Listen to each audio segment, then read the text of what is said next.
فردوس الرحمن ظلال فردوس በመርሳት ሳናስታውስ በሰራነው በመሳሳት ዕውቀቱ ሳይደርሰን በጅህልና ባደረግነው ነገር لا تؤاخذنا አትያዘን ብለናል ጌታችንን አትቅጣን ረሱል አለይሂ ሰላቱ ወሰላም አላህ ከኔ ኡመት ላይ ያለ ዕውቀት በመሳሳት የሰሩትን ነገር ሳያስታውሱ በመርሳት የተገበሩትን ሳይመርጡ በመገደድም ያደረጉትን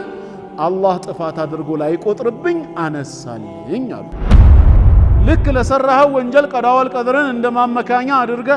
አላህ ስለጻፈብኝ ብለ እንዳሳበብከው በሪዝቅህና በእድሜህ ጉዳይስ ለምንድነው ቀዳወል ቀድርን ማታሳበው እንለዋለን እንዴት የሚለን ከሆነ አሁን ላለህበት የድህነት ህይወት እጅ ሰተኑር ድሃ መሆነ ከጌታ አላህ ዘንድ ቀድሞ የተጻፈ የተወሰነ ነው አንተ ግን ላይታች ደፋ ቀና ያልክ የትላንቱን ድህነት በዛሬ ሀብት ለመቀየር ለምንድነው ጥረት የምታደርገው ልክ የቀድሙ ወንጀልህ አላህ የቀደረብህ የጻፈብህ እንደሆነ ሁላ ይሄም ድህነት አብሮ የተጻፈብህ አይደለም ወይ ለዛኛው ወንጀል ተውበትና ኢስቲግፋር ማድረግ ካልፈለክ ድህነትህን ወደ ሀብት ለመቀየር ለምን ሰበቡን ታደርሳለህ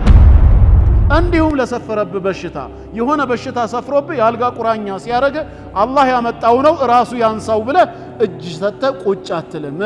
በየፋርማሲው በሆስፒታል በየክሊኒኩ ደፋ ቀና ትላለ ጤና ፍለጋ ወደ ጤንነት ከበሽታው በፊት ወደ ነበረው ወደ ትላንቱ ማንነት ልትመለስ ለምን መታመምህ አላህ የቀደረው ከሆነ እሱ ያመጣብኝ ነው ብለ ለምን ቁጭ አትልም ሰዓቱ ከፈቀደልን ሁለት ጥያቄዎችን ካልፈቀደ አንድ ጥያቄን ይዤ መጥቻለሁ السؤال الأول قضاء والقدر مسرت بارغ ملكو كم من السوط إياكيوش عنده الاحتجاج بالقدر وانجل الناطفات لا يودك سو هاتيات كسر بوهلا الله يقدر بنينو الله يصاف بنينو بلو ما السبب يچلال وي با الله قدر ما مكانيت سووچ وانجل كسر بوهلا كنسو ميطبقو በዛ ወንጀል ላይ ለመዘውተር ለፈጸሙትም ወንጀል ራሳቸውን ወቅሰው ከልብ ተጸጽተው አላህ እንዳይቆጣባቸውና እንዳይቀጣቸው የሱን ምህረት ለመፈለግ ኢስቲግፋርና ተውበት ማድረግ ነበር የሚገባቸው ግን አንዳንድ ሰው ከዚህ ወንጀሉ መነሳት አይፈልግም መዘውተር ይፈልጋል እንዳይወቀስም አላህን ፍራቁም ተውበት አድርገህ ተመለስ ጌታህንም ኢስቲግፋር በማድረግ ምህረት ጠይቀው ሲባል እኔ ምን አጥፍቼ ይላል የሰራው ወንጀል ሲባል መጀመሪያውኑ እንድሰራው የተጻፈብኝ አይደለም ወይ ስለዚህ ይሄ መጀመሪያውንም ጥንቱ አላህ የቀደረው የጻፈውና የወሰነው እስከሆነ ድረስ እኔ ፈልጌ የሰራሁት አይደለምና ልጠየቅ አይገባኝም በማለት ለሚሰሩ ወንጀሎች አመጾች በቀዳ ወልቀደር ማሳበብ ይቻላል ወይ ነው ጥያቄው ግልጽ ነው አይደል እና ይሄንን ያው ከሁለት ኪታቦች ላይ ምላሹን ሰብስቤ በ10 መንገድ አዘጋጅቻለሁ አብዛኛው ምላሽ የሸይኹል ኢስላም ኢብኑ ተይሚያ ረሂመሁላህ ረህመተን ዋሲዓ የሳቸው ነው ቀሪው ደግሞ አልበያኑ ፊ አርካን الإيمان ከሚለው ከሸህ መጅድ ቢን አህመድ አልመኪይ ላይ የተወሰደ ነው ይሄንን አይነት ኢህቲጃጅ ለሚያደርጉ ሰዎች ወንጀል ከሰሩ በኋላ በጥፋታቸው ላለመወቀስና ለመቀጠል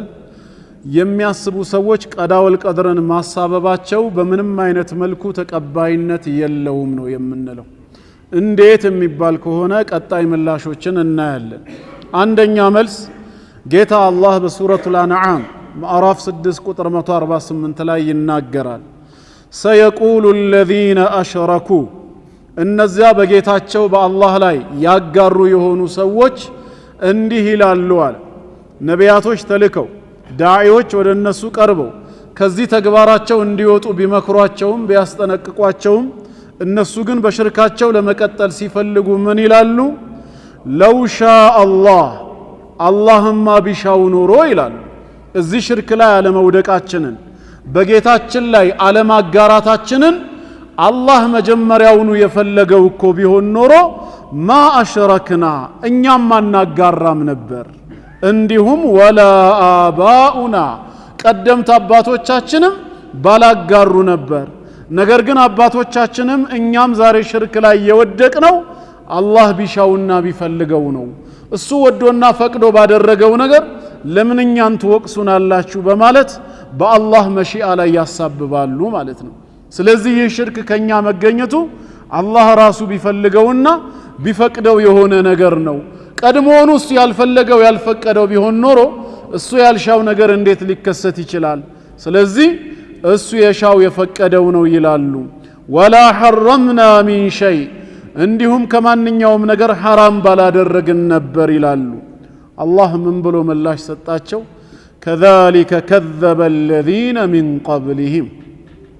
ልክ እንደዚሁ እነዚህ ሰዎች እንደዋሹት ከነሱ በፊት የነበሩ ከሃዲያኖችም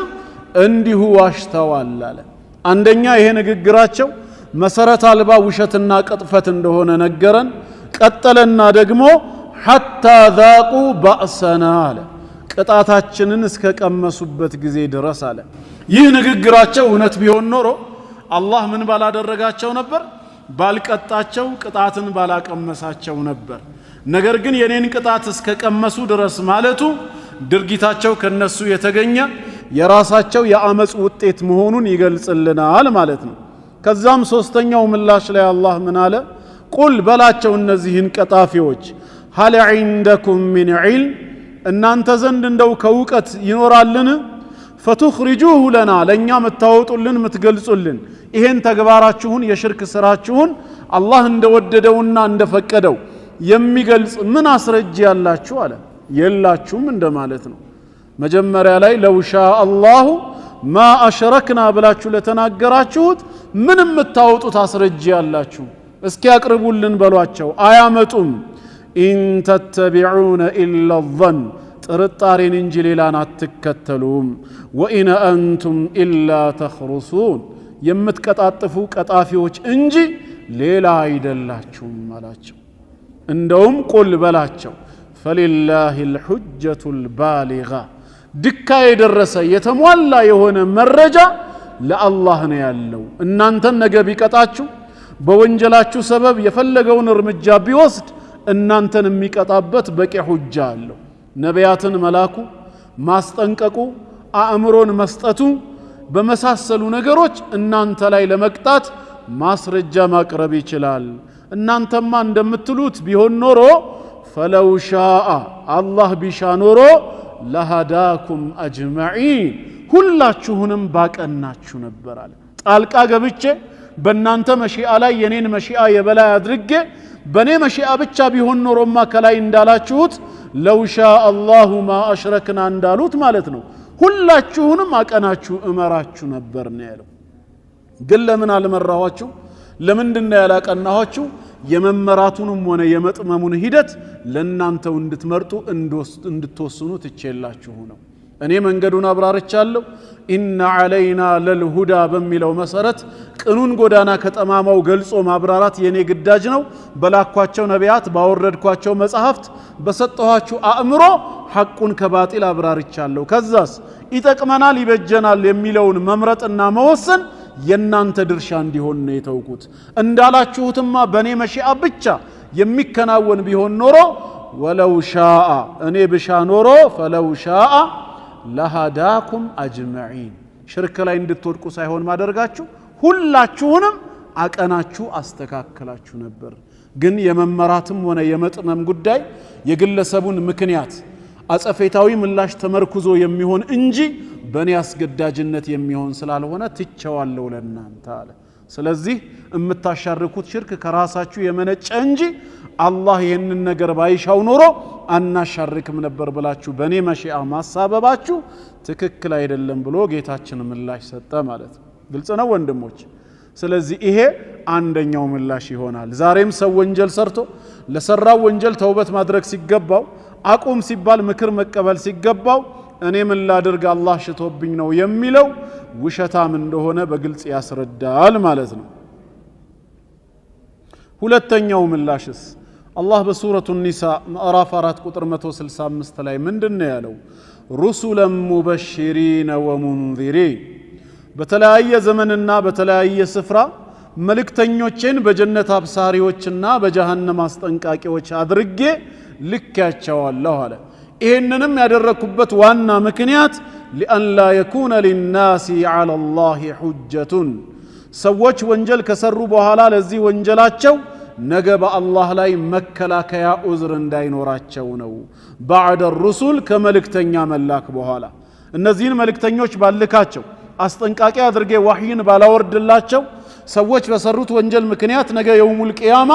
ለምን ሰራችሁ ብዬ በጠይቃቸው ይሄ ነገር حرام መሆኑን የሚያብራራ መልእክተኛ መችላክልን መች የሚያብራራ መጽሐፍ አወረድክልን ብለው ለጥፋታቸው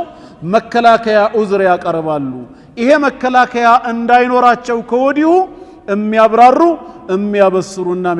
የሚያስጠነቅቁ መልእክተኞችን በተለያየ ዘመን በተለያየ ስፍራ ልክያቸዋለሁ وكان الله عزيزا حكيما الله الشنافي ፍጹም ጥበበኛ የሆነ ጌታ ነው ይላል እንዲሁም የመካ ሙሽሪኮችን ጌታ አላህ ምን ይላል ሱረቱ ጣሃ ቁጥር 134 ላይ ወለው አና አህለክናሁም ቢዓዛብ እኔ እነዚህን ጣዖታውያኖች በሰሩት የጣዖት አምልኮ ተግባር ምክንያት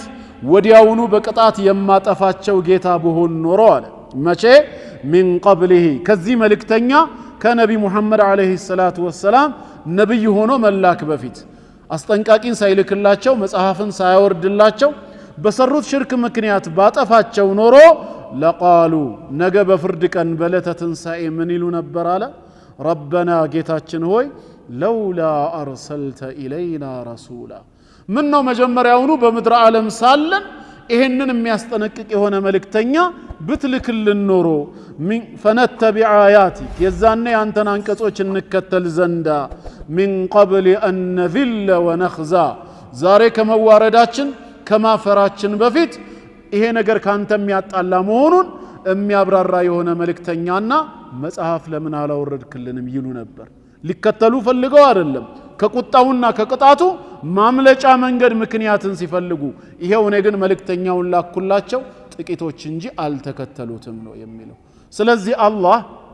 በተለያየ ዘመን መልእክተኛን የላከው አንዱ ምክንያት ሰዎች ለጥፋታቸው ዑዝር እንዳይኖራቸው ነው ነገ የውሙል ቂያማ መከላከያ እንዳይኖር ነው ታዲያ ምንድነው መልሱም የሆነው فلو كان الاحتجاج بالقدر على المعاصي ሰዎች ለአመጻቸው ለወንጀላቸው ቀዳ ወልቀድርን ማመካኘታቸው ትክክል ቢሆን ኖሮ ሳኢገን የተፈቀደና የሚያስከድ ቢሆን ኖሮ ለመን قطعت الحجة بإرسال الرسل መልእክተኛን በመላክ በሰዎች ላይ አላህ ዑዝራቸውን መቁረጥ አይችልም ነበር ማለት ነው ምክንያቱም ቀዳ ወልቀድርንም ማሳበብ ይችላሉ بل كان إرسال الرسل لا فائدة له في الواقع እንደ ተጨባጩም በተለያየ ዘመን በተለያየ ስፍራ መልእክተኛን መላኩ ፋይዳ የለውም ማለት ነው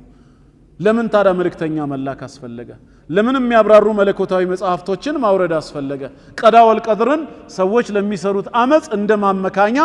መጠቀም የሚችሉ ከሆነ አሁንም በሱ ማሳበብ ይችላሉ ስለዚህ የዛኔ ነቢያትና ረሱሎች መላካቸው መጽሐፍ መውረዳቸው ትርጉም አልባ ነው ወደሚለው ሊያመጣ ነው ግልጽ ነው ነገር ግን ትርጉም አልባ አይደለም አላህ ነቢያትን የላከው መጽሐፍትን ያወረደው በሰዎች ላይ ማስረጃውን ሊያቆም ነው ያ መጽሐፍ ከተብራራለት የመልእክተኛው መልእክት ከደረሰው በኋላ ሐራምና ሐላሉ ተገልጾለት ከዛ በኋላ ለሚሰራው ጥፋት አላህ ዘንድ ማመካኘት አይችልም ማለት ነው ከዚህም በመነሳት ሰው ለሚሰራው ወንጀል በቀዳ ወልቀድር ማሳበብ በፍጹም አይችልም ነው ግልጽ ነው ሶስተኛ ምላሽ የምንሰጣቸው أن الله أمر العبد ونهاه الله በቅዱስ ቃሉ ባሪያውን ይሄን አድርግ ብሎ ብዙ ትእዛዛትን ሰጥቶታል እነዚህን ነገሮች ታቀብ አትስራ ብሎ ደግሞ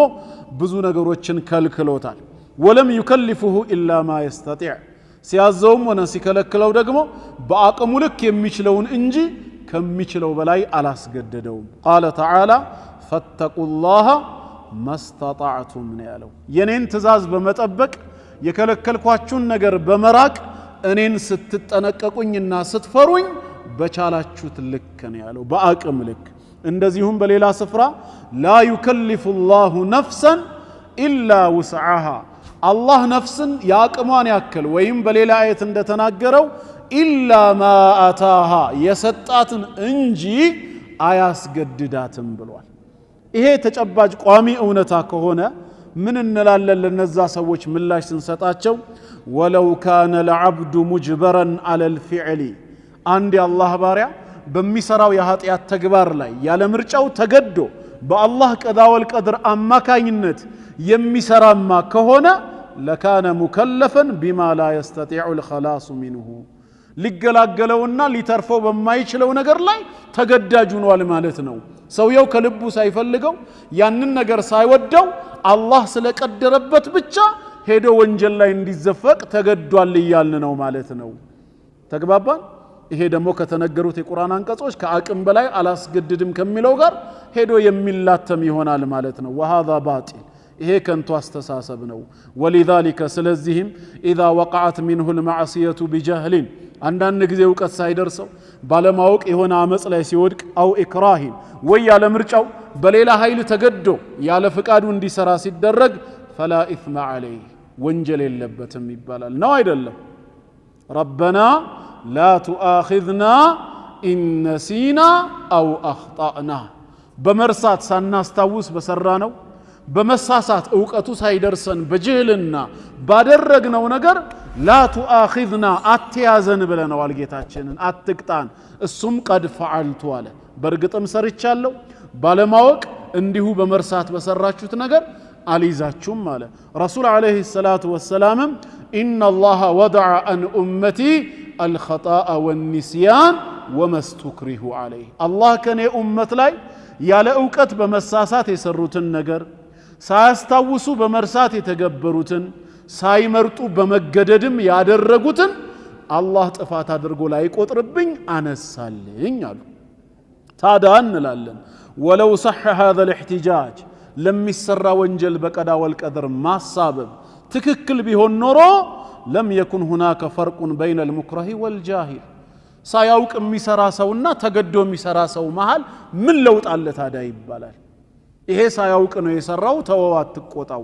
ወይም ደግሞ ይሄ አውቆ ሆን ብሎ ነው የሰራው በሚለው አባባል መሃል ምን ልዩነት ሊኖር ነው? ምክንያቱም ሁለቱም በምን ማሳበብ ይቻላል? በቀደር ማሳበብ ይቻላል ከተባለ በጃሂሉና በዓሊሙ መሃል ምን ልዩነት ሊኖር ነው? መርጦ በሰራውና ተገዶ በሰራው መሃል ምን ልዩነት አለ ልንል ነው? በሁለቱ መሃልማ ልዩነት አለ ከተባለ ያ ልዩነት ምንድነው? ይሄ ሆን ብሎ አውቆ የሰራው አለመስራት እየቻለ ነው ከተባለ ለስራው ኃላፊነትን የሚወስደው ራሱ ነው ማለት ነው። ስለዚህ በቀደር ማሳበብ የሚለው ነገር አመጽ ከተፈጸመ ከተሰራ በኋላ አይሆንም ነው። ገብቷቸዋል? ይሄም እንደማያስኬዳቸው በዚህ መልኩ እናስተምራቸዋለን። አራተኛ በተለይችን በደንብ ስሟት أن القدر سر مكتوم ይሄ ቅድመ ውሳኔ የሚባለው ዛሬ በዓለማችን ላይ የሚከናወን ማንኛውም ክስተት ኸይርም ይሁን ሸር ጥንት አስቀድሞ አላህ ዘንድ ተቀድሯል የሚለው ምን ተብሎ እንደተቀደረ ማንም የሚያውቀው ነገር የለም። የተሰወረ ሚስጥር ነው፣ ለኛ አልተገለጸም። ስለዚህ لا يعلمه أحد من الخلق كفطران مانم የሚያውቀው ነገር የለም إلا بعد وقوعه ከተከሰተ እውን ከሆነ በኋላ እንጂ ከመሆኑ በፊት ቀድሞ ምን እንደተጻፈ መቼና የት ምን እንደሚከሰት ማንም ሊያውቀው አይችልም ነው አይደለም? እንደዛው ነው። ከተከሰተ በኋላ ነው ምናውቀው። ታዲያ وإرادة العبد لما يفعله سابقة لفعله አንድ የአላህ ባሪያ ደግሞ ለሚሰራው ስራውን ከመስራቱ በፊት ፍላጎቱ ቀዳሚ መሆኑ የታመነበት ጉዳይ ነው። ፈቃድና ፍላጎት ከስራ በፊት ይቀድማል ወይስ ከስራ በኋላ ተከትሎ ይመጣል? ከስራ በፊት ነው አይደል? አንተ ልትሰራው ያሰብከው ነገር ኸይር ስራ አላህ የሚወደው ይሁን መጥፎ ስራ አላህ የሚጠላው ወደዛ ስራ ሄደህ የሰራኸው ከስራህ በፊት ምን ስለቀደመ ነው? በስራው ላይ ፍላጎት ስለቀደመ ነው። ፈልገው ነው የሰራው። በዚህ ከተስማማን فتكون إرادته للفعل غير مبنية على علم بقدر الله يزا يفلاغوته منشاو እንድትፈልግ የተዳረከው አስቀድሞ አላህ በቀዳ ወልቀደር በአዘል ምን እንደምትሰራ የጻፈብህን በማወቅ ነው እንዴ? አውቀህ ነው የፈለከው? ኸይር ስራ ልትሰራም ብትነሳ ወይ ሸር ስራ መጥፎ ልትሰራም ብትነሳ ፈልገ የዚህ ፍላጎት መነሻው ምንድነው ብትባል ከራስህ ማሳበብ ውጪ አይ ድሮውንም አላህ በቀደር ይሄን ስራ እንድሰራው ጽፎት የወሰነው ነገር ነው የሚል ዒልም ስላለኝ ነው ብለ ወደ ዒልም ትመለሳለህ? የፍላጎትህን አስሉ ኦሪጂን ወደ ዕውቀት ታረጋዋለህ እንዴ? አታደርገውም። በፍጹም የምታውቀው ነገር የለማ። ስራውን ብቻ አንተ ለመስራት ፈልገ መነሳትህን እንጂ ይሄ ነገር ቀድሞ አንተ እንድትሰራው የተጻፈ ይሁን አይሁን የምታውቀው ነገር የለም። ስለዚህ فادعاؤه أن الله قدر عليه كذا وكذا ادعاء باطل ስራውን ከሰራው የነፍስያህን ፍላጎት ለማርካት ብለ ጥፋቱ ላይ ከሰመጥክ ከተገበርከው በኋላ ጥንት እኮ አላህ የቀደረብኝ ነው መጀመሪያውንም እኔ ራሴ ፈልጌ የሰራሁት አይደለም ብለ ማመካኘት ከንቱ የሆነ ማመካኛ ነው አይሰራም መቻወክና አላህ ይሄን ስራው ብሎ እንደጻፈው እኛም እናቀው ከተከሰተ እውን ከሆነ በኋላ ነው ካነ في علم الله ጥንትም በአላህ ዕውቀት በአላህ መሺአ በሱ ቀደር ስር ነበር ምንለው እንጂ ክስተቱ ከመከሰቱ በፊት እማናውቅ ከሆነ ፈቅደን በሰራነው ላይ ተመልሰን በአላህ ቀደር ማሳበብ የሚያስኬድ አይደለም ተግባባን ይሄም ሎጂክ እንደማይሆነው በዚህ መልክ እንረዳለን ማለት ነው لانه ادعاء لعلم الغيب ወደፊት የሚሆነውን ቀድም ያውቃለሁ እንደማለት ይመስላል والغيب لا يعلمه الا الله غيب እንደሞ ከጌታ አላህ ውጪ ምን እንደሆነ ማንንም ሊያውቅ አይችልም فحجته اذن ضاحده የሰውየው መከራከሪያ ምክንያቱ ውድቅ ነው ተቀባይነት የለውም ነው ግልጽ ነው አምስተኛ አሁንም ይሄንን ጥፋት ከሰሩ በኋላ አላህ የቀደረብኝ ነው ብሎ ማመካኘት በቀዳውል ቀድር ማሳበብና ራስን ነፃ ለማውጣት የሚደረገው ትግል ትክክል ነው የሚል አስተሳሰብ ያላቸው ሰዎች ከዛ ወደ ከፋ ወደ ባሰ ጥፋት ያመራቸዋል ምን أنه يترتب على الاحتجاج بالقدر على الذنوب تعطيل الشرائع والحساب والمعاد والثواب والعقاب كذاب من نسات ودمن يمراتشوال لالن شريعة يميبال نجر يا الله ملكوتاوي هج لسولج آياس فلقم ودميل ودم الدامي نجا يوم القيامة كمقابر عالم تكسكسن بقيت الله في تقومن حساب مدرج عند سراتشن ممرمرنا من داننا قطات مقبل የሚባለው ሁሉ ከንቱ ነው ወደሚል ድምዳሜ ያመራል እንዴት ከተባለ ምን ያረጋልናል ሸሪዓ እኛ መርጠን ሳይሆን ጥንት በተቀደረው መሰረት ከሆነ የምንሰራው ያንን ጥፋት ሸሪዓ ከአላህ ዘንድ በነቢያት በኩል ወርዶ ይሄ حرام ነው እንዳትሰሩት ራቁት ይሄ ዋጂብ ነው ስሩት ግድ ነው ማለቱ ምን ትርጉም አለው ጉዳዩ ዋጂብም ሆነ حرامም ሆነ አንተ የምትዳፈረው ቀድሞ በተጻፈብ መሰረት ነው ራስ ፈቅደ የምታደርገው አይደለም ያ ከሆነ ጉዳዩ ሸሪዓ ምን ያረጋል በዚህ ምድር ላይ ተግባባናው ነገስ አላህ ፊት ቆመን ሂሳብ ምን እንደረገው ለምንድነው ልንጠየቅ ነው ምን ሰራንና የሰራነው ሁሉ በቀደር ነው ብለን ልናሳብብ ነው ጀነት ጀሃነም ለምን ተፈጠረ ያመነው ሊገባ የካደው ጀሃነም እሳት ሊገባ ካል የኔም እምነት ያንተም ክህደት ቀድሞ የተጻፈና የተቀደረ ከሆነ እሱን ጀነት ይሄን ጀሃነም መክተት ምን ትርጉም አለው ፋኢዳ የለውም ወደሚል ወደዚህ አይነት አስተሳሰብ ሊያመራ ነው ይሄ ደግሞ ማይሆን ሎጂክ ስለዚህ ሰው ጥፋት ከሰራ በኋላ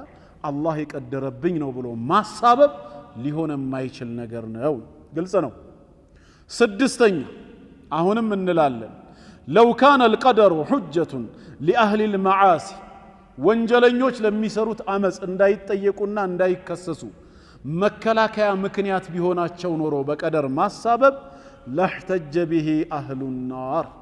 የእሳት ሰዎች ከማንም በፊት እንደ ማስረጃ ሊገለገሉበት ይችላሉ እነሱ ነበሩ ሊገለገሉበት የሚገባቸው ነገ የውሙል ቂያማ ከጌታ አላህ ፍርድ በኋላ ጀሃነም እሳትን አይተው እነሱም ውስጧ እንደሚገቡ ካረጋገጡ በኋላ ከዚህ እሳት ማን ያድነናል ብለው ሲያስቡ ቀዳወል ቀድር ነበር ማስረጃ ሊሆናቸው የሚገባው ጌታችን አላህ ሆይ ለምንድነው እሳት የምትቀጣን እኛኮ ዛሬ ለእሳት ተገቢናችሁ ብለ የፈረድክብን ወንጀላችን በጠቅላላ ጥንቱኑ አንተ ራስ የቀደርክብን አይደለም ወይ እኛ ፈልገን የሰራነው አይደለምና እሳት ልንገባ አይገባንም በማለት እንደውም እነሱ ማስረጃ ሊያደርጉት ይገባቸው ነበር በዛ ሰዓት ያላቸውን ብቸኛ የመዳኛ መንገድ እሱ ነውና እውነታው ግን ያ አይደለም እነሱ ራሳቸው ምንድነው የሚሉት ربنا اخرنا الى اجل قريب ይላሉ እንደው ወደ ትንሽ ጊዜን ያክል እንኳን አዘግየን نجيب دعوتك ونتبع الرسل ያንተን ጥሪ እሺ ብለን እንድንቀበል መልእክተኞችን ልከን እንድንመጣ እድሉ ይሰጠን ነው فرجعنا نعمل صالحا إنا موقنون አንዴ ወደ ዱንያ የመመለስ እድል ስጠን ዛሬ እርግጠኞች ሆነናል በዛ መሰረት መልካም ስራ ሰርተን ወደ አንተ እንመለስ ነው የሚሉት ጀሃነም እሳት በገቡ ሰዓት የጀሃነም ዘበኞች ይጠይቋቸዋል አለም ያእቲኩም ሩሱሉም ሚንኩም ምን ነው ከናንተ የሆኑ መልእክተኞች በምድር ዓለም ሳላችሁ አልመጡላችሁም ነበር እንዴ ينذرونكم لقاء يومكم هذا የዚህን ቀናችሁን መገናኘት የሚያስጠነቅቋችሁ የሆኑ መልእክተኛ አልመጡላችሁም ነበር መተውላችሁ ከነበር እሳት ውስጥ እንድትገቡ ምንድነው ያደረጋችሁ قالوا بلا ረንዴታ መምጣትማ መተውልን ነበር ولكن حق القول على الكافرين ነገር ግን የካህዲያን ማን ነው እውነተኛው ቃል ኪዳን በካህዲያን ላይ ተረጋገጠ የቅጣቲቱ ቃል ማለት ነው በመካዳችን ሰበብ ነው ያሉት فلم يحتجوا بتقدير الله الله ቀደረብን ብለው አላሳበቡ ማሳበብማ ቢቻል ኖሮ እነሱም ባሳበቡ ነበር አላህም ይቀበላቸው ነበር ምክንያቱም ዑዝርን እንደ አላህ የሚወዳለ እንዴ የለም ليس احد احب العذر اليه من الله ፍጹም ምክንያታዊነት እሱ ዘንድ እጅግ በጣም ተወዳጅ የሆነ ከአላህ በላይ ማንንም የለም ያለ ምክንያት የሚቀጣ አይደለም من اجل ذلك ለዚህም ሲል ነው بعث النبيين مبشرين ومنذرين ነቢያቶችን በጀነት አብሳሪ በጀሃነም አስጠንቃቂ አድርጎ ቀድሞ የላከው ያለ ዑዝር መቅጣት አይፈልግም እነዚህ ሰዎች በቀደር ማሳበባቸው ዑዝር መሆን ቢችል ኖሮ ወንጀል ከሰሩ ሰዎች ይልቅ እሳት የገቡ ሰዎች ከእሳት ለመዳን ትልቅ መከላከያ ይሆናቸው ነበር ግን እነሱም አላሳበቡም ወንጀላቸውን ያመኑት ባይሆን ድጋሚ አዲስ እድል ከተሰጠን አንድ ዱንያ ላይ እንመለስና አምነን እንምጣ ነው እንጂ ያሉት ስለዚህ ዛሬም ወንጀል ላይ የተዘፈቀ ሰው ወንጀሉን ሳይዘውትርበት ቶሎ መነሳትና ተውበት ነው እንጂ ማድረግ ያለበት አላህ የቀደረብኝ ነው ብሎ በወንጀሉ ለመቀጠል ላለመወቀስ እንደ ምክንያት ማቅረቡ አያስከደውም ነው ተግባባን እነሱም ያሉት ለው ኩና ነስመዑ አው ነዕቂሉ ማ ኩና ፊ አስሓብ السعير የተነገረንን ነገር በትክክል የምንሰማና የምንገነዘብማ ቢሆን ኖሮ ዛሬ ከእሳት ጓዶች ባልሆን ነበር አሉ ጌታችን ምን አለ ፈዕተረፉ ቢዘንቢሂም ወንጀላቸውን አመኑን ያለው فسحقا لاصحاب السعير ለእሳት ጓዶችም ከአላህ ረህመት መራቅ ተገበያቸው ሆነ ይላል ስለዚህ አይሰራም በቀዳ ወልቀድር ማሳበብ ሰባተኛ ከአንድ እስከ 6 ያለውን እንዳልኳችሁ ከሸይኹል ኢስላም ኪታብ ላይ የተወሰደ ነው እኚህ ሼክ ደግሞ ምን ይላሉ ሰባተኛ ምላሽ ሲሰጡ እንዲህ ለሚያሳብብ ሰው ان الله تعالى قدر ارزاقنا በምድር ዓለም ሳለን ሲሳያችንን ማን የወሰነው አላህ ነው አይደል ተወልደን እስክንሞት ድረስ ወደኛ ወደ ሆዳችን የሚገባው ሲሳይ ሁሉ ቀድሞ ተወስኗል አላህ ዘንድ በታወቀው በተጻፈው ልክ ነው አይደለም እንዴ የሚሆነው ያ ከመሆኑ ጋር ومع ذلك امرنا سبحانه بالكسب والسعي እንድንሰራ እንድንለፋ ደግሞ አዞናል ሰበቡን እንድናዳርስ ሪዝቃችን ምን ከመሆኑ ጋር ቀድሞ ገና በእናታችን ማህፀን ይያለን የተጻፈ ከመሆኑ ጋር واجالنا كتبتها الملائكه حين نفخت فينا ارواحنا ونحن في ارحام امهاتنا ገና በእናታችን ማህፀን ያ4 ወር ወይም ያ40 ቀን ጽንስ ይያለን الموكل بالرحيم በማህፀን ኃላፊነት የተሰጠው መልአኩ ውስጥ በገባ ጊዜ እድሜያችንን ሩህን በሚነፋ ሰዓት እድሜያችንን አብሮ እንዲጽፍ እንዲወስን ታዟል ስለዚህ በዛ መሰረት እድሜያችን የዛኔ ተወስኗል አላህ ዘንድም ዱንያ ላይ ስንት ዓመት እንደምንቆይ ቀድሞ የታወቀ የተወሰነ ጉዳይ ነው አይደለም ይሄ ከመሆኑ ጋር ግን ومع ذلك امرنا الله تعالى بالتداوي والبعد عن اسباب الضر والهلاك ስንታመም መድኃኒትን እንድንጠቀም ራሳችንን ለጥፋትና ለሞት ከሚዳርጉ ነገሮችም እንድንርቅ አላህ አዞናል እድሜያችን ምን ከመሆኑ ጋር ቀድሞ የተወሰነ የተጻፈ ከመሆኑ ጋር ራሳችሁን ለጥፋት አትዳርጉ ተጠንቀቁ ጥንቃቄያችሁን ያዙ ይያለ ያዘናል وهكذا خواتمنا معلومه خاتماችንን ምን ሊሆን ይችላል የሚለው አላህ ዘንድ የታወቀ ነው አላህ ያብጀው ኻቲማችንን ታዳ ፍጻሜያችን ምን እንደሆነ የታወቀ ከመሆኑ ጋር ومع ذلك امرنا بالعمل الصالح ونهانا عن العمل الفاسد መልካም ስራን እንድንሰራ ከመጥፎ ስራ እንድንርቅ መልካሙን አዞናል መጥፎውን ከልክሎናል ይሄን እውነት አንይዝና አሉ ሼኹ ሲመልሱ አድምጡ فيقال لمن يحتج بالقدر ለሚሰራው ወንጀል በቀዳ ወልቀድር ለሚያመካኝ ለሆነው ሰው አላህ ስለጻፈብኝ ለሚለው ሰው እንለዋለን አሉ لما لا تحتج بالقدر المغيب عنك في مجال رزقك واجلك ልክ ለሰራው ወንጀል ቀዳ ወልቀድርን እንደማመካኛ አድርገህ አላህ ስለጻፈብኝ ብለ እንዳሳበብከው በሪዝቅህና በእድሜህ ጉዳይስ ለምንድነው ቀዳ ወልቀድርን ማታሳበው እንለዋለን እንዴት የሚለን ከሆነ فاستسلم للفقر الذي تعيشه وللمرض النازل بك አሁን ላለህበት የድህነት ህይወት እጅ ሰተኑር ድሃ መሆነ ከጌታ አላህ ዘንድ ቀድሞ የተጻፈ የተወሰነ ነው አንተ ግን ላይታች ደፋ ቀና ያልክ የትላንቱን ድህነት በዛሬ ሀብት ለመቀየር ለምንድነው ጥረት የምታደርገው ልክ የቀድሙ ወንጀል አላህ የቀደረብህ የጻፈብህ እንደሆነ ሁላ ይሄም ድህነት አብሮ የተጻፈብህ አይደለም ወይ ለዛኛው ወንጀል ተውበትና ኢስቲግፋር ማድረግ ካልፈለክ ድህነትህን ወደ ሀብት ለመቀየር ለምን ሰበቡን ታደርሳለህ እጅ ስጥ ያኛውም ቀደር ነው ይሄም ቀደር ነው ወሊል መረድ النازل بك እንዲሁም ለሰፈረብ በሽታ የሆነ በሽታ ሰፍሮብ ያልጋ ቁራኛ ሲያረገ አላህ ያመጣው ነው ራሱ ያንሳው ብለ እጅ ሰተ ቁጭ አትልም በየፋርማሲው በሆስፒታል በየክሊኒኩ ደፋ ቀና ትላለ ጤና ፍለጋ ወደ ጤንነት ከበሽታው በፊት ወደ ነበረው ወደ ትላንቱ ማንነት ልትመለስ ለምን መታመመህ አላህ የቀደረው ከሆነ እሱ ያመጣብኝ ነው ብለ ለምን ቁጭ አትልም ልክ ወንጀል ሲሰራ እሱ የቀደረብኝ እንዳልከው የህይወትህንም ለመቀየር በሽታውንም ወደ ጤና ለመመለስ ደፋ ቀና ማለት ስተት ነው በላድርግ ብንለው እሺ ይላል አይለም ወኢላ ፈመል ፈርቁ በይነ هذا وذاك ታዲያ ምንድነው ልዩነቱ በኑሮ ጉዳይና በጤና ጉዳይ ሰበብያው ማዳረስ አለብኝ ጤናዬን መጠበቅና የኑሮ ህይወቴን ከትላንቱ ዛሬን የተሻለ ማድረግ አለብኝ ብለ ሰበቡን ታዳርሳለ በጌታ ህግ ላይ ግን ወንጀል ላይ ስትወድቅ አላህ እንዲምረኝ የተሻለ ህይወት እንዲኖረኝ ብለ በተውበት በኢስቲግፋር በመልካም ስራ ቀጥል አስተካክለው ስትባል ግን እሱ የጻፈብኝ ትላለ ከራስ ጋር መጋጨት አይሆን ግልጽ ነው አይደል ወንድሞች በዚህ መልኩ መልስ እንሰጣዋለን አሉ ስምንተኛ አሁንም القائل بهذا القول أي من الاحتجاج بالقدر لم يسرى وانجل لم يسرى ومس توبتنا استغفار كما درجلك الله يقدر بين يصاف بين وبلو ميامكاني سون كاستوالاتشوت متناقض كراسو حساب غار يتጋጨ ሆኖ ታገኙታላችሁ እንዴት فلو اعتدى عليه شخص አንድ የሆነ ሰው ወሰን ቢያልፍበት فاخذ ماله ንብረቱን ቢወስድበት وانتهك حرمته ክብሩን ቢረማመድበት ወይ ደሙን ቢያፈሰው አው ይስተሐለ ደማሁ በጩቤ ወይ በያዘው ስለታማ ነገር ደሙን ቢያፈሰውና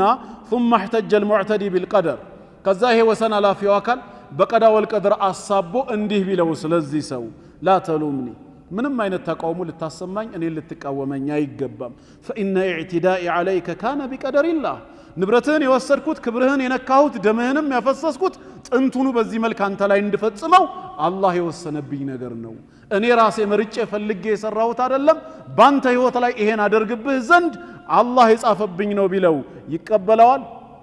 لا ريب أنه ينكر عليه ظلمه واعتداءه ይሄን በደሉና ወሰን ማለፉን ይቃወመዋል ከቻለም ሊበቀለው ይሞክራል ካልቻለም የህግ አካል በመጥራት ካሳይ ክፈለኝ ወይ ይታሰርልኝ ይቀጣልኝ ብሎ እስከ ጥግ ድረስ ይሄዳል የዛን ጊዜ ምን እንለዋለን ማለት ነው فكيف لا يقبل الاحتجاج بالقدر في اعتداء غيره عليه ويحتج به لنفسه في اعتدائه على حق الله تعالى بالله حقنا مبت بالله شرع ላይ ወሰን ሲያልፍ አላህ የቀደረብኝ ነው ይያልክ የምታመካኛውን ነገር ሰው ደግሞ ባንተ ላይ ወሰን ሲያልፍ በክብርህ በንብረት ላይ የሆነ ጥሰትን ሲጥስ ይሄንንም አላህ የቀደረው ነው ብለ ለምን አትቀበልም ወይስ የአላህ ቀደር የሚሰራው ለአንተ ወንጀል ጊዜ ብቻ ነው ሌላው ባንተ ላይ ወንጀል ሲፈጽም ግን ቀደር አይሰራም ይሄ ከራስ ጋር መጋጨት አይደል ስለዚህ አሁንም ጥፋት ከሰሩ በኋላ ተውበትና ኢስቲግፋር ማድረግ በኸይር ስራ በሰደቃ ወደ ትክክለኛው ማንነት ለመመለስ ጥረት ማድረግ እንጂ እሱ የቀደረብኝ ነው ብሎ ነፃ ለመውጣት መሞከር ስተት ነው አያስኬድም ግልጽ ነው ዘጠነኛ ምላሽ ምን ሰጣቸው أن هذا القول وهو الاحتجاج بالقدر لما يسرى وانجل النامس بقضاء والقدر ما سبب ميبالو يلزم منه أن يستوي أولياء الله وأعداء الله يا الله طلاتوچنا يا الله ወዳጆች ለውጥ የላቸውም እኩል ናቸው ወደሚል ድምዳሜ ያመራናል وأن لا يتميز المؤمنون من الفجار ሙእሚኖች ከአመፀኛ ከሃዲዎች አይለዩም ወደሚል ድምዳሜ ይወስደናል ለምን ፊርዓውንም የጠመመው ጠማማ የሆነው ካነ ቢቀደሪላህ ሙሳም ያመነው ነብይና ረሱል እስከመሆን ደረጃ የደረሰው ካነ ቢቀደሪላህ በአላህ ውሳኔ ነው ስለዚህ ሙሳ ማን ነው ወይ ማንነቱ አላህ ዘንድ ልክ እንደ ፊርዓውን ነው ወደሚል ድምዳሜ ይወስደናል ተግባባን አቡ ጀህልና አቡ ለሃብ ከአቡበክር ሲዲቅና ከዑመር ጋር እኩል ናቸው ምንም ለውጥ የላቸውም ወደሚለው ሊያመራ ነው እንዴት ይወዳደራሉ እነዚህ ያመኑ ሰሃባነት ደረጃ የደረሱ እነዚህ የካዱ ሙሽሪክ አይደሉም እንደ ቢባል ይሄም ያሻረከው ይሄም ያመነው ካነ ቢቀደሪላህ ማሳበብ ከተቻለ በአላህ ቀደር ነው እንቢል ስለዚህ በአጠቃላይ ኸይርን ከሸር ስራ ኸይረኛን ከሸረኛ ሙእሚንን ከካፊር የአላህን ወዳጅ ከአላህ ጠላት ምንም መለየት አይቻልም ወደሚል ድምዳሜ ያመራናል። ቁርአን ግን ምን እያለ አፈነጀዐሉል ሙስሊሚና ከልሙጅሪሚን ይላል ጌታችን። ሙስሊሞችን እንዳመፀኛ ከሃዲያን እምናስተካክል ይመስላችኋልን?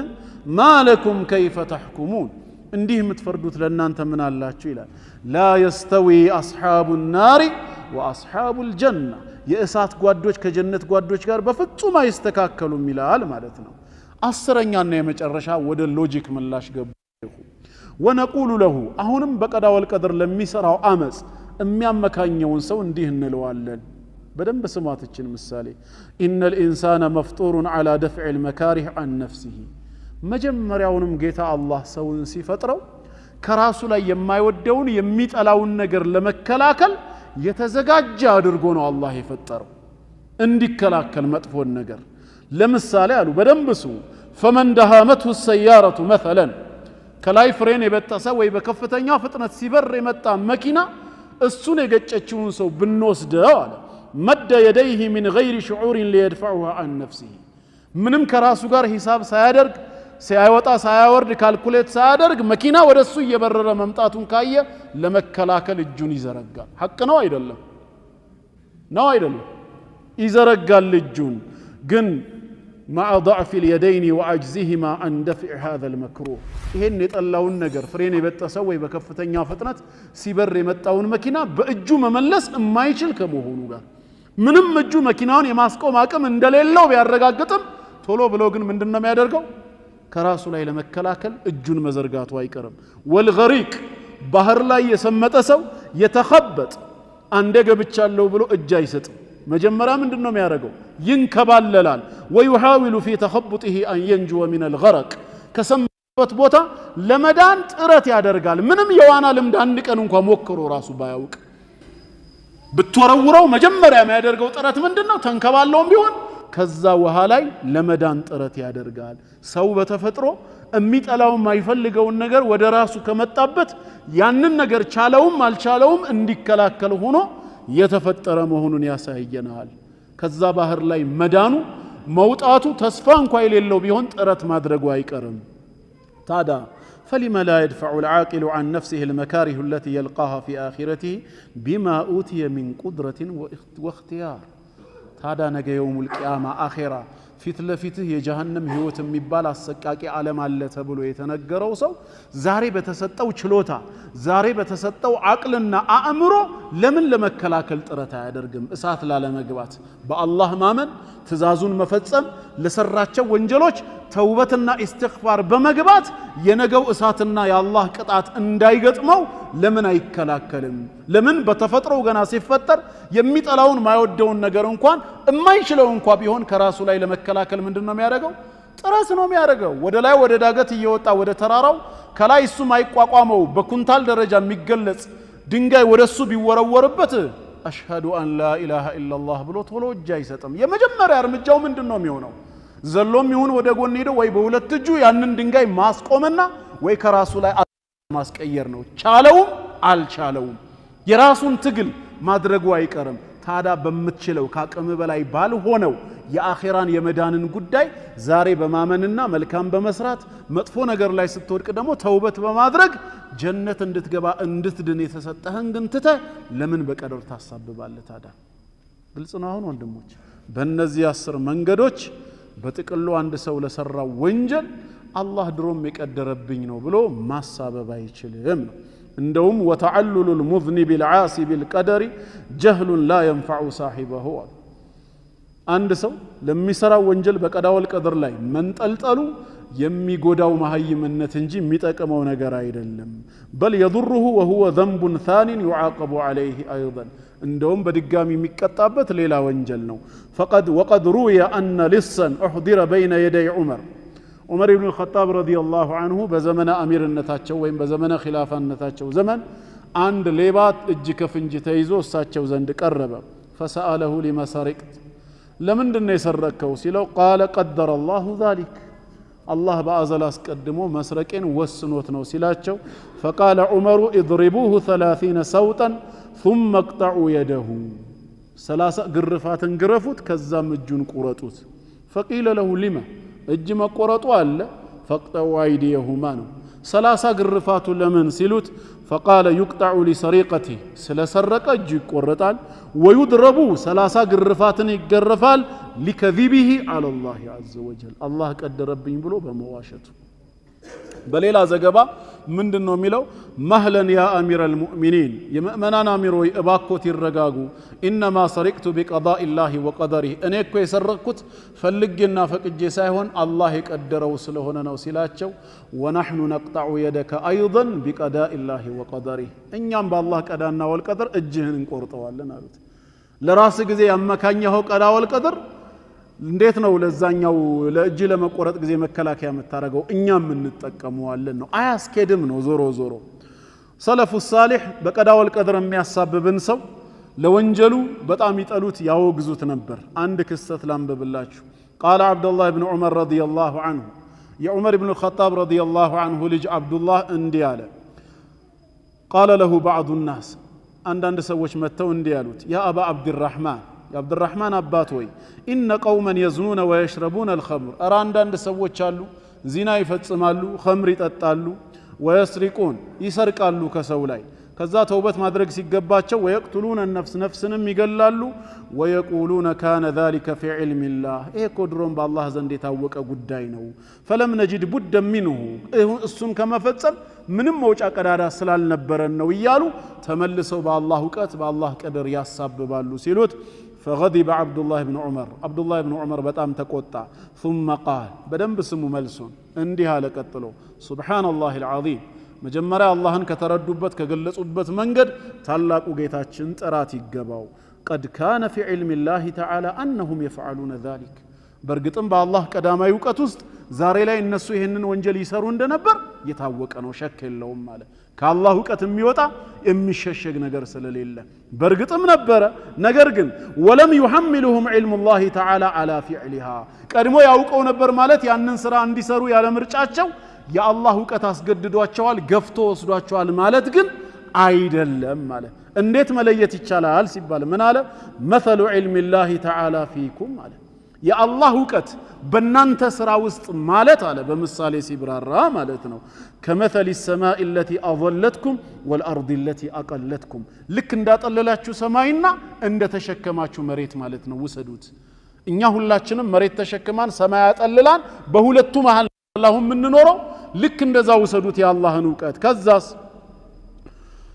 فكما لا تستطيعون الخروج من السماء والارض يتونم ያህል ብትንቀሳቀሱ ወደ ላይ ብትዘሉ ወደ ታች ለመግባት ብትሞክሩ ወደ ቀኝ ወደ ግራ ወደ ፊት ወደ ኋላ ብትንቀሳቀሱ ከሰማይና ምድር ግዛት ከሰማይና ምድር ቀበሌ ወጣችሁ ወደ ሌላ ቦታ መሄድ እንደማትችሉት ሁላ كذلك لا تستطيعون الخروج من علم الله يتم بتدبقوا يتم አደባባይ ላይ ብትወጡ ጨለማን ብርሃን ላይ ብትሆኑም ከአላህ ወቀት ልታመልጡ አትችሉም ልክ ሰማይና ምድር እጅግ ሰፊ ከመሆናቸው የተነሳ የኛን እንቅስቃሴ ሙሉ በሙሉ ኮንትሮል እንደሚያረጉት ከነሱ ግዛት እንደማንወጣ ሁላ የጌታችን ወቀትም ከሁላችን ጋር ያካበበ ነው የትም ብንደበቅ የትም ይፋ ብንወጣ ጨለማም ሆነ ብርሃን ላይ ብንሆን ከአላህ ወቀት መውጣት አትችሉም እሱ ወቀቱ ያልደረሰበት ቦታ ልትሆኑ አትችሉም ከዛም ቀጠለና وكما لا تحملكم السماء والارض على الذنوب ታዲያ እንደፈለጋችሁ ስትንቀሳቀሱ በመተንቀሳቀሱት በመሰሩት ወንጀል ላይ ሰማይና ምድር እናንተን ከበዋችኋል ማለት ያን ስራ እንድትሰሩ አስገድዷችኋል ገፋፍቷችኋል ማለት እንዳልሆነ ሁላ አለ وكذلك لا يحملكم علم الله عليها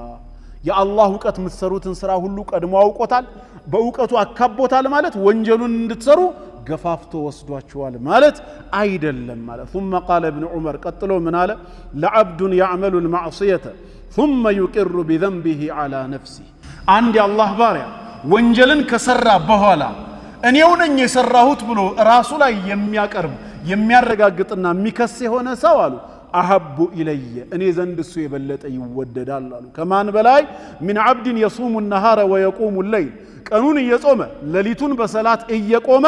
ويقول ان الله تعالى يفعل الخطيئه فيه ወንጀል ላይ የወደቀ ጊዜን አላህ ነው ያሰራኝ ከሚለው ሰው ይልቅ እንደውም ያኛው ቀን ያልጾመው ሌሊት ያልሰገደው ነገር ግን ወንጀል ላይ ወድቆ እኔው ነኝ የሰራሁት ብሎ ራሱን የሚወቅስ ሰው እሱ ነው ኔጋ የሚወደደው አሉ ተውበት ለማድረግም ይወፈቀው እሱ ነው እኔ ነኝ እስካለ ድረስ ያ ግን መቼ ነው ለተውበት በር የሚከፈትለት ስለዚህ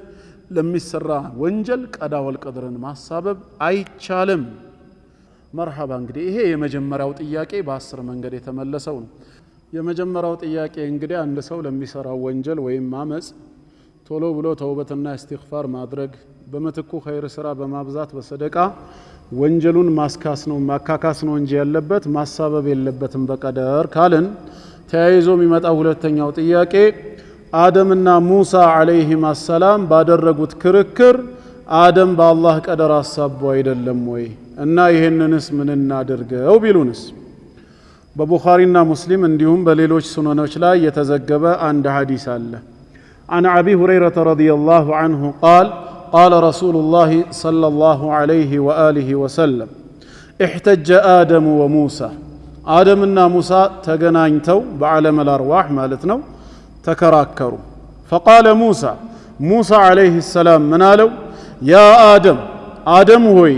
أنت أبونا أنت ولا جاباتاتنا خيبتنا أواردكن وأخرجتنا من الجنة كجنة ما صوتاهن يعني بسبب أكلك من الشجرة كتكلك الكوزاف بمبلات مكنيات عندما لماذا أخرجتنا ونفسك من الجنة راسهنم من يانم كجنة لمن دنو يوتاهن بلو وكسوا فقال له آدم أباتاتنا آدم عليه السلام منالو أنت موسى أنتنا استفاك الله بكلامه الله أنتن قطتا ملكوتاوي قالون بما السمات بما الناقر مرطوهال وخط لك التوراة بيده توراة يتسنيون ملكوتاوي ممريا مصحفنم بأجو صفون ولانت سته تادا أتلوموني على أمر قدره الله علي قبل أن يخلقني ب40 سنة الله أنين ك40 ዓመት በፊት አስቀድሞ ሳይፈጥረኝ በጻፈብኝና በወሰነብኝ ነገር ዛሬ ለምንና እንዴት ይያልክ ትወቅሰኛለህን አለው አደም በመተኩ رسول عليه الصلاة والسلام منالو فحج آدم موسى سوست جزي آدم موسى رتاو أشنفه الناس نلاتشو ይሄንን ሐዲስ የያዙ ሙስሊም ያልሆኑ አንዳንድ አካላት በእነሱም ግራ የተጋቡ ሊኖሩ ይችላሉ ወይ እንደ ጀብርያ አስተሳሰብ ያላቸው አደም ይሄው ለሰራው ጥፋት በቀዳ ወልቀድር በማሳበብ እንደውም ሙሳን ሁሉ እስከ መርታት ደረጃ ደርሰዋል እንዴት አንድ ሰው ለሰራው ወንጀል በቀዳ ወልቀድር ማሳበብ አይቻልም ይባላል ቢሉንስ ተመልሶ በ10 መንገድ ምላሽ የተሰጠውን ሁሉ ሊያፈርሱብን ማለት ነው ምንድነው ምን ሰጣቸው መልስ ነው አንደኛ መልስ አባታችን አደም አለይሂ ሰላም በጀነት ውስጥ ላጠፋው ጥፋት በፍጹም በቀዳ ወልቀድር አላሳበበም በቀዳ ወልቀድር አላመካኝም ራሱን ነው የወቀሰው ጌታውንም ይቅርታ ጠይቋል ከጌታው ዘንድም ምህረት አግኝቷል አላህ በሱረቱል አዕራፍ ምዕራፍ 7 ከቁጥር 22 እስከ 23 ባለው ምንድነው የሚለው ፈደላሁማ ቢጉሩር ሸይጣንም በማታለል አዋረዳቸው ይላል ጌታችሁ እኮ ከዚህ ዛፍ የከለከላችሁ ከርሷ ወስዳችሁ የበላችሁ ጊዜ ዘላለም እንደምትኖሩ የማይቋረጥ የሆነ ንግስናንም እንደምታገኙ ስላወቀ ነው ግድ የለም እኔ ከመካሪዎቻችሁ ነኝ ብሎ ማለላቸውና ነው በማታለል ያዋረዳቸው فلما ذاق الشجرة ሁለቱም አደምና ሐዋ አለይሂም ሰላም ከዛፊቷ ወስደው በቀመሱ ጊዜ በደት ለሁማ ሰውአቱሁማ ሐፍረተ ገላቸው ለሁለቱም ተገለጸችላቸው ወጠፊቃ يخصفان عليهما من ورق الجنة ከጀነት ቅጠልም እየወሰዱ በላያቸው ላይ መልበስ መደረትን ጀመሩ ወናዳሁማ ረቡሁማ ጌታቸው አላህም በለስላሴ ቃል እንዲህ ሲል ጠራቸው አለም አንሃኩማ عن تلكم الشجرة ከዚች ዛፍ እንዳትቀርቡ ብዬ ከልክያችሁ አልነበረም እንዴ አለ አው ከልክሎ ነበር ولا تقربا هذه الشجرة فتكونا من الظالمين بلو كزاس وأقول لكما إن الشيطان لكما عدو مبين شيطان ما أساساتنا انداتلو رسول أن أنت قلت طلاتاتشو نو اند أساساتاتشو تتنككو تسبيه مكري النبرم ماله أو مكروه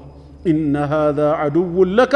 ولزوجك فلا يخرجنكما من الجنة فتشقى إيه لأنتم لمستهم قلت طلاتنا ስለዚህ ከጀነት እንድትወጡ ምክንያት አይሆናችሁ አለበዛ ከወጣህ በኋላ እንደቀደመው ድሎት የለም ትለፋለህና ብሎታል አላህ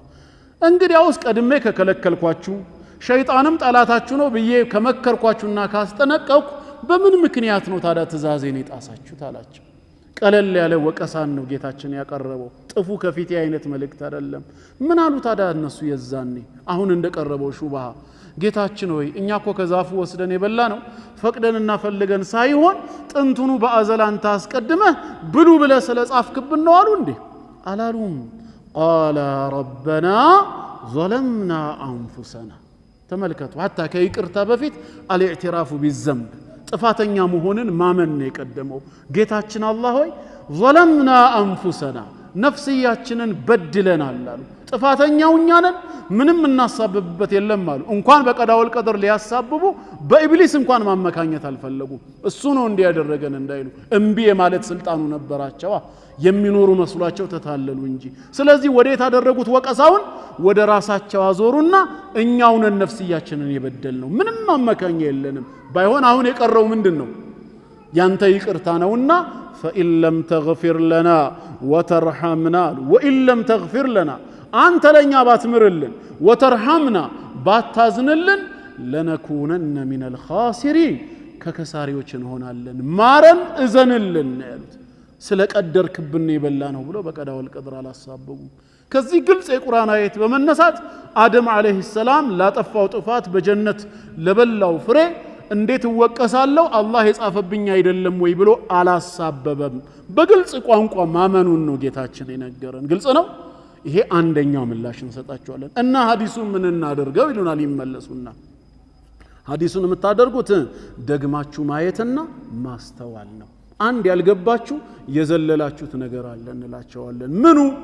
በሙሳና በአደም አለይሂም ሰላም መካከል ሲደረግ የነበረው ክርክር ከመነሻው ከተከለከለው ዛፍ ፍሬ መብላት አይደለም። ኮምፕሊትሊ ከርዕሱ የወጣ ጥያቄ ነው የተጠየቀው። ምንድን ነበር ክርኩ ሲባል ከጀነት መውጣታቸውን መሰረት ያደረገ ጥያቄ እንጂ ከተከለከሉት ዛፍ ወስደው መብላታቸውን አይደለም። ምንድነው ያለው ሙሳ? خيبتنا واخرجتنا من الجنه كون ያለው لماذا اخرجتنا ونفسك من الجنه ለምን ራስህንም እኛንም ከጀነት አስወጣህን ብሎ ከጀነት ስለመውጣቱ ወቀሳ አቀረበለት እንጂ لماذا اكلت من الشجره ለምን ከተከለከልከው ዛፍ ወስደህ በላህ አላለው። ምን ልዩነት አለው? ከጀነት የወጣው ከተከለከለው ዛፍ ወስዶ በመብላቱ ሰበብ አይደለም እንዴ ቢሉንስ፣ ትክክል በመብላቱ ሰበብ ነው። ልዩነቱ ግን ሰማይና ምድር ነው። ምኑና ምኑ? ከተከለከለው ዛፍ ወስዶ መብላትና ከጀነት መውጣቱ። ምንድነው ልዩነቱ ካሉንስ፣ ከተከለከለው ዛፍ ፍሬ ወስዶ መብላቱ ማዕሲያ ነው፣ ወንጀል አመጽ ነው። ከነበረበት ጀነት ከድሎት ዓለም መውጣቱ ግን ሙሲባ ነው፣ ማዕሲያ አይደለም። ከጌታው አላህ ዘንድ የተፈረደ ፍርድ ነው። በሁለቱ መሃል አሁን ያለው ልዩነት ምንድነው ሲባል፣ በተከለከለው ዛፍ ላይ አደም ነፃ ምርጫ አለው። ከፈለገ ሄዶ ተዳፍሮ መብራት፣ ካልፈለገ ደግሞ ጌታው የከለከለውን ነገር አስታውሶ አለመብላት ነፃ ፍቃድ አለው። ከጀነት መውጣቱ ላይ ግን የአደም ምርጫ ነበር እንዴ? ከተከለከለው ዛፍ ወስዶ ሲበላ ልውጣ ከጀነት ብሎ ነው እንዴ የበላው? አይደለም። ውጣ አትውጣ የሚለው የጌታው ውሳኔ ብቻ ነው። ለአደም የተሰጠው ድርሻ ግን ምንድነው? ወላ ተቀረባ هذه الشجره ከዚህች ዛፍ አትቅረቡ ተብሏል። እሺ ብሎ የጌታውን ትእዛዝ ጠብቆ አለመቅረብ ወይ ነፍስያውና ሸይጣንን ተከትሎ መቅረብ። ነፃ ፍቃድ ያለው አደም ማዕሲያው ላይ ነው። ማዕሲያውን ተከትሎ ቅጣቱ ምን ይሁን የሚለው ግን የማን ውሳኔ ነው? የጌታ አላህ ውሳኔ ነው። ስለዚህ ሙሳ የጠየቀው ለምን ከተከለከልከው ዛፍ ወስደ በላ ሳይሆን ለምን ከጀነት አስወጣህን። ተግባባን? አሁን ከጀነት መውጣቱ ደግሞ ሙሲባ ከሆነ አንድ ሰው በሙሲባ በሚደርስበት መከራ በቀዳውል ቀድር ማሳበብ ይችላል አይችልም? በደንብ አድርጎ ይችላል። ለምን? በራሱ ነፃ ምርጫ የሚያመጣው አይደለም። ሙሲባው ሰበብ ቢኖረውም የሰው ድርሻ ሰበቡ ላይ እንጂ ሰበቡን ተከትሎ የሚመጣው ውሳኔ ላይ አይደለም። በወንጀል ሰበብ አላህ በላእ ቢያመጣብህ ለምን በላኡ መጣብህ ተብለህ አትጠየቅም። አንተ አይደለህማ ያመጣኸው። በምን ሰበብ ከተባለስ በኔ ወንጀል ካልክስ ወንጀሉ ላይ ትጠየቃለህ። ለምን ሰራህ ተብለህ አለመስራት ስለምትችል። ነገር ግን በላኡ ለምን መጣ? የጌታ ውሳኔ ነው። በሰራኸው ወንጀል ሰበብ በይቅርታው በትግስት ሊያልፍህ ይችላል፣ ወይ ወዲያው ቁጣ ሊያመጣ ይችላል። ይሄ ሙሲባ ተብሎ ይጠራል። ቁጣውን ካመጣ ያንተ ድርሻ ሙሲባው ላይ ሳይሆን ለሙሲባው መምጣት መነሻ ምክንያት የሆነው ዘንብ ላይ ነው። ስለዚህ ሙሳ የጠየቀው لماذا اخرجتنا ونفسك من الجنه ብሎ خروجه من الجنه ከጀነት መውጣቱን ቤዝ ያደረገ ጥያቄ እንጂ ከተከለከለው ዛፍ ወስዶ መብላቱን አይደለም። ተግባባናው? ስለዚህ አደም ያ ሙሳ አለው استفاك الله بكلامه وخط لك التوراة بيده ቀጥታ ቃሉን ላንተ በማሰማት አላህ መርጦሃል وكلم الله موسى تكليما بالو مسرت وكتبنا له في الالواح بالو مسرت دمو وخط لك التوراة بيدي توراةن በእጁ ጽፎ ሰጥተዋል أتلوموني توقسኛለህና አለው على امر በአንድ ጉዳይ ላይ كتبه الله علي الله በኔ ላይ በጻፈው قبل ان يخلقني ب40 سنه ሳይፈጥረኝ ከ40 ዓመት በፊት ምን ብሎ በጻፈው لماذا اخرجتنا ونفسك من الجنه ከሚለው ወቀሳ ጋር ነው መልሱ መያያዝ አለበት ከጥያቄው ጋር ነው ጥያቄው ደግሞ ከጀነት መውጣቱ ላይ ከሆነ እንዴት አደም ለሰራው ወንጀል በቀደር አሳበበ ይባላል ተግባባን ወንድሞች ቁርአን ላይም ሙሲባ በተቀላላ በሱ ውሳኔ እንደሚመጣ ሲገልጽ ما اصاب من مصيبه في الارض ولا في انفسكم الا في كتاب ነው የሚለው በመድር ላይም ሆነ በነፍሶቻችሁ ምንም ሙሲባ መከራ ነክቷችሁ አያውቅም ቀድሞ ኪታብ ላይ የሰፈረ ቢሆን እንጂ ይላል قل لن يصيبنا إلا ما كتب الله لنا እሱ ያልጻፈው ሊደርስብን አይችልም ስለዚህ አንድ ሰው በሚደርስበት ሙሲባ ቀደርን ማሳበብ ይችላል ለሰራው ወንጀል ግን በቀደር ማሳበብ አይችልም ነፃ ምርጫ ስላለው ወንጀሉን ተከትሎ ምን አይነት ሙሲባ ይምጣበት ወይ በይቅርታ ይታለፍ የጌታው ውሳኔ ነው ስለዚህ አደም ለጥፋቱ በቀደር አሳበበ ያሉት የማያስኬዳቸው ነው ግልጽ ነው ወንድሞች ተናዙል እናደርግና ደግሞ እነሱ ባሉትም እንሂድ ሌላ ሶስተኛ መልስ እንዲሆናቸው አደም ላጠፋው ጥፋት ለበላው ነገር በቀዳ ወልቀድር አሳቧል እንኳን ቢባል ራሱ መሆን ያለበት ምንድነው ልጠየቅበት አይገባም ማለቱ ሳይሆን ከተውበት በኋላ ይሄ ድርጊት አንዴ ድሮ ተፈጽሞ ያለፈ አላህ ዘንድ የታወቀ በለውህል መህፉዝ የተጻፈ ነው ማለቱ እንጂ እኔ ልከሰስበት አይገባም ማለቱ አይደለም hatta እንደዛ ነው ብንል አላህ የጻፈብኝ ነው ሲል ማለት የፈለገው አደም በቃ ድሮውንም አላህ ይሄን ጉዳይ ያወቀው ለውህል መህፉዝ ላይ የጻፈው ነው አሁን ተፈጽሞ አልፏል እንደ አዲስ የምናነሳበት ሌላ ምክንያት የለም ለማለት እንጂ እኔ ልጠየቅ አይገባኝም ለሚል ክስ መከላከያ መሆን አይችልም ለምን ከተባለ የአደም አለይሂ ሰላም ሐሳቡ እንደዛ ከሆነ لماذا تاب اذن ለምን ታራ ተውበት ያደርጋል ልጠየቅበት አይገባኝም ከሆነ የውስጥ ሐሳቡ ربنا ظلمنا انفسنا ማለቱ ለምን አስፈለገው ነገ የውሙል ቂያማ ጀነት ላይ ማን ነው የውሙል ቂያማ ተሰብስበን ቶሎ ተብሎ ጀነት እንዲከፈትልን መጀመሪያ ምን ሄደው ማጋ ነው አደም ጋር አይደል استفتح لنا الجنه جنتنا አስከፍተልን ስንለው وهل اخرجكم من الجنه الا خطيئه ابيكم ሚለው እሱ አይደል የዛኔም እንኳን ከአእምሮ አልወጣም ማለት ነው ተመልከቱ እንኳን በቀደር ላይ ያሳበብ ዛሬ ጌታዬ ተቆጥቷል ምንም ተውበት ባደርግበትም ግን በሙሉ ልብ ጀነትን ለማስከፈት የሚያስችል አቅም የለኝም ጥንትስ ቢሆን ከዛ ከነበርኩበት ጀነት የነው ጥፋት እንጂ ሌላ እንድትወጡ ምን ያደረጋችሁ ነገር አለ ብሎ አሁንም ያንን ማንሳቱ በድርጊቱ ላይ በመኩራራት ቀደር ነው ብሎ የሚያምን ሰው ሳይሆን ራሱን የሚወቅስ ታላቅ አባት መሆኑን ነው የምንረዳው ስለዚህ አደም ላጠፋው ጥፋት ቀደርን እንኳን አሳቧል ብንል ድሮም የታወቀ የተጻፈ ነው እኔ ግን ተውበት አድርጌ ተመልሻለሁ ከሚል አንግል እንጂ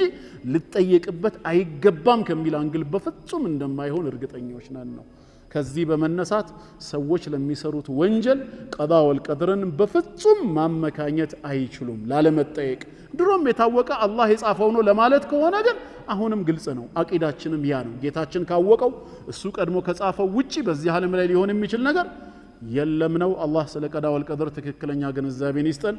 ከማሳሳትና ከመሳሳትም አላህ ይጠብቀን ኢንሻአላህ በዚህ መልኩ ደግሞ ቀጣይ ላይ አላህ እድሜ ሰጥቶን ስንገናኝ ጥያቄ ቁጥር 3 4 ይያል እንቀጥላለን ወሰላሙ አለይኩም ወራህመቱላህ